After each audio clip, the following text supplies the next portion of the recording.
वज़ीर-ए-आज़म के मुशीर और लीगी सेनेटर राना सनाउल्लाह ने दावा किया कि उन पर दर्ज मुकदमे में साबिक़ army chief general Qamar Javed Bajwa और बानी पीटीआई की मर्जी शामिल थी। सोशल मीडिया पर पॉडकास्ट के दौरान राना सनाउल्लाह ने आगाह किया कि एक मुलाकात के दौरान जनरल कमर जावेद बाजवा को कहा था कि उन्होंने मुझ पर जो मुकदमात दर्ज करवाएं उसका हिसाब उन्हें इसी दुनिया में देना होगा, जिस पर बाजवा ने दावा किया कि उन्होंने मुकदमा दर्ज नहीं करवाया। राना सनाउल्लाह ने वाज़ेह किया कि आर्मी का सर्विंग ऑफिसर अपने चीफ की मर्जी के बगैर झूठा मुकदमा दर्ज करवाए तो उसके खिलाफ कोर्ट मार्शल की कार्रवाई हो सकती है। ऐसा हो नहीं सकता कि इस मुकदमे में बाजवा, फैज और बानी पीटीआई की मर्जी शामिल ना हो। बाजवा साहब को इस तरह की बातें करने की बड़ी आदत थी, तो मुझे कहने लगे राणा साहब बड़े तुसी सेहतमंद हो गए हो, मोटे ताज़े हो गए हो, जो जेल च सी बड़े स्मार्ट सी।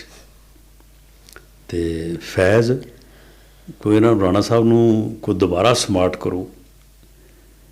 तो मैंने फिर उनसे कहा, मैंने कहा कि बाजवा साहब तुसी जड़ा मेरे ते मुकदमा बनाया है ना, उस मुकदमे का हिसाब मेरे अल्लाह ने इसे दुनिया दे विच जड़ा है ना वो करना है, और तुहाडे और मेरे दरमियान मैं कहा ये हिसाब जड़ा ना ये अल्लाह करेगा तो इसे दुनिया च करेगा। कह लगे मैं नहीं बनाया, मैं कहा नहीं तू ही बनाया।